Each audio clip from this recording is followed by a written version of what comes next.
musliimas harka fuudhashama jirtu ani jira galata waaqayyoo viidiyoo kana shirna godhashi viidiyoo kana shirna godhaa'e akkuma na walitti argitan micoo suura shiinaa walitti argitan kana as Saawud Arabiyaa keessa jirti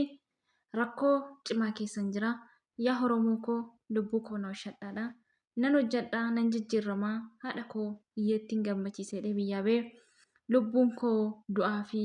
jireenya gidduu jirti maaloo sagalee naataa mana kanaa na baasaa amantaa kiristaanaa amantaa musliimaa osoo hin jedhin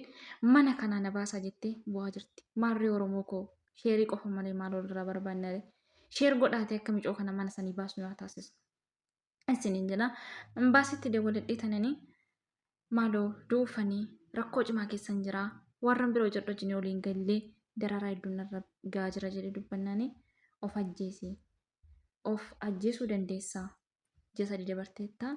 of ajjeesin ta'anii ta'u naan jedhanii jette maarree of ajjeesuu biyyaa baanii nuyi hojjennee jijjiiramuuf malee imbaasii Itoophiyaatti sheer godha imbaasii Itoophiyaa gurra qabdaa ijji keen argaa ilaalaa jirta gaafa biyyaa baastu barreessaafsaa gooteet mana akkamitti galchama mana sadii si jijjiiraattee sossobdee ijoollee biyya akkana yaasta gaafa isaan dhufanii as gahanii rakkoo keessa jirnaa balballi nutti cufamee beela guddaa keessa jirraa minaan nyaachaan jirru mana fincaanii keessa rafaarraa iddoon hirriiban jiru gaafsatti dabalan oobsii hojjedhu akkatti yaaddan hin beekne sammuu si dhufe imbaasii Itoophiyaa sammuu si dhufe akka keessanii quufin jiru ijoollee keenyaan dhaabbattan biyya biraa sarraatanyaan kabaja qabdi manatti yoo dhufte hojjettoota isaanii biroo dhufte hojjisiisaan isaanii biroo dhufte hojjettoota isaanii kabaja qabdi kan keenya garuu kabaja hin qabdu kan keenya kabajni tokkitti ishiin jiru kabaja kan nu dhoowweenyu imbaasii Itoophiyaa otoosin kabaja nuuf laakkanii gaafa ijoolleen kee biyyaa ba'an maqaa qabda dawwalte hojiin akkami si wajjin olii galteetti ani imbaasidha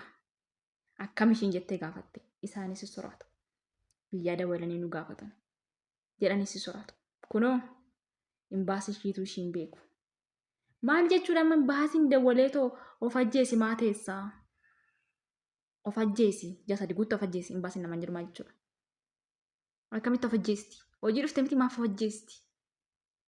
egaa of ajjeesumaa biyyaa dhufte biyya keenya duutiin jiru maaltu dhabame kanaa'u imbaasii Itoophiyaa qoraabbatte ijoollee keetti dhaabbadhu yookaan immoo ijoollee akkanaas guurtee hin arginu ani akka keessanii ijoollee keenya fixeen jiru hojjisiisotatu ijoollee keenya fixa jenna malee ani akka imbaasii Itoophiyaa ijoollee keenya fixan jiru. Sheer itti naa godhaa imbaasii Itoophiyaa biraan naagaa warra duudaa odoo jaan arganu akka nama hin argine odoo dhagaanu akka nama hin dhageenye